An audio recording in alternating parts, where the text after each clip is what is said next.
Dans un autre épisode, je vous ai présenté le modèle de Blessing White, et en ce début d'année 2021, avec la crise sanitaire et les effets de la pandémie, il me paraît intéressant de remettre en perspective un certain nombre de professions par rapport à ce modèle d'engagement.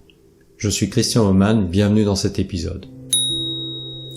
Si l'on prend le modèle de Blessing White et les différentes typologies d'engagement, et qu'on l'applique au personnel soignant par exemple, eh bien ces personnels sont très certainement rentrés dans la profession avec un état d'esprit de lune de miel, puisqu'ils ont obtenu leur diplôme, ils se sont préparés à une profession qu'ils ont choisie, et les voilà enfin aptes à œuvrer dans ce milieu.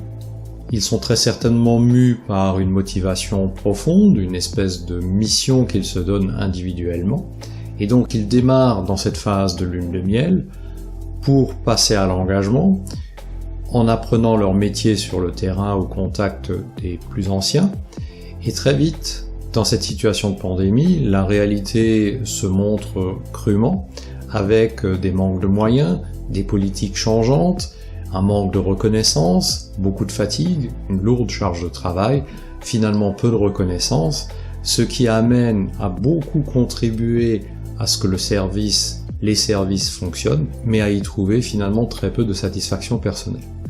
Donc on passe de la phase lune de miel, engagement, peut-être à crash and burner, en se donnant sans compter mais en ne trouvant plus de satisfaction, et cela peut aller jusqu'au désengagement. Ce sont notamment les professionnels qui quittent leur profession parce qu'ils n'en peuvent plus, parce que finalement après tant d'années où ils se sont démenés, ils ne trouvent pas suffisamment de satisfaction pour contrebalancer la dureté du métier.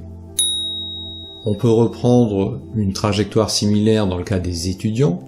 Donc les étudiants qui passent dans les études supérieures sont tout contents d'avoir franchi la marche, d'avoir pu entrer dans une école, dans une université. Ils vont découvrir leur nouveau milieu, sont très probablement heureux de cette chose-là, et patatras arrive la pandémie avec ses conséquences, notamment les confinements, notamment les cours à distance, et donc même s'il y a encore un engagement au départ, c'est de plus en plus difficile, et donc certains versent effectivement dans la catégorie crash and burner, parce qu'ils sont désespérés, ils ne trouvent plus de satisfaction dans leur statut d'étudiant en quelque sorte, ils travaillent beaucoup dans ces situations de cours à distance, ont des difficultés d'assimilation, des difficultés liées à l'isolement, peut-être aussi de leur précarité financière, et donc vous avez cette catégorie qui va devenir des crash and burners, et ceux que l'on appelle des décrocheurs, que l'on peut assimiler à des désengagés. On peut alors multiplier les exemples, on peut prendre les entrepreneurs, les artistes, les restaurateurs, et dans toutes ces professions, on va pouvoir trouver des trajectoires plus ou moins similaires. Dans cette situation très particulière liée à la pandémie, est-ce que l'on peut trouver des hamsters ? Alors souvenez-vous, il y a deux catégories, les hamsters dans leur paille, qui ont trouvé leur cocon douillet, qui ont une forte satisfaction personnelle, mais qui œuvrent peu, qui contribuent peu à la performance de l'organisation. Et il y a les hamsters dans leur roue, qui dépensent énormément d'énergie sans que celle-ci soit contributrice à la performance de l'organisation. Peut-on trouver des hamsters dans la paille ? Très certainement. Et c'est d'ailleurs la suspicion du management, du patronat, qui met un petit peu la pression et qui a été réticent au télétravail, craignant ce phénomène de hamster dans la paille, c'est-à-dire des gens qui vont profiter du télétravail, qui vont profiter de ces circonstances pour finalement lever le pied, trouver une satisfaction personnelle en restant à la maison, en étant plus proche de la famille éventuellement, mais en ne contribuant pas suffisamment aux objectifs de l'entreprise. Il est probable que la peur d'être pris pour un hamster dans sa paille motive certains individus à dépenser une énergie assez considérable, à passer des heures carrées devant leur écran en téléconférence, à produire des choses qui sont pas forcément contributrices, mais simplement pour démontrer qu'ils sont encore actifs. Et donc on peut très certainement trouver les hamsters dans la roue qui dépensent cette énergie folle sans qu'elle serve réellement à leur organisation. Peut-on trouver des engagés ? Très certainement oui, ce sont par exemple des personnels qui trouvent à intensifier leur engagement dans ces situations particulières, et ou qui réussissent à trouver leur équilibre malgré tout, donc une satisfaction personnelle tout en contribuant aux objectifs de l'entreprise.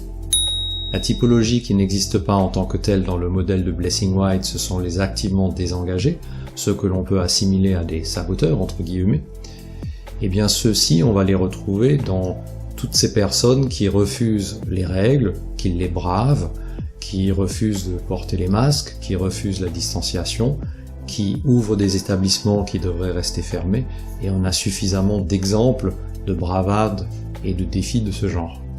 Au travers de cette mise en perspective et cette description des différentes trajectoires, il faut se rappeler que les typologies du modèle de Blessing-White n'ont rien d'inamovible. Vous voyez que dans beaucoup de cas, on va passer sur une trajectoire qui fait passer par la lune de miel, l'engagement, crash and burner et le désengagement. Donc la typologie est fonction des circonstances. Donc rien n'est jamais établi, rien n'est jamais figé. Cela peut se modifier au gré des circonstances. Donc attention avec le modèle de Blessing-White à ne pas mettre les individus dans des cases et à penser que c'est là une classification inamovible. Si vous avez trouvé intérêt et valeur dans cet épisode, merci de le faire savoir avec un pouce levé et un partage. Je vous dis à bientôt sur l'un de mes médias.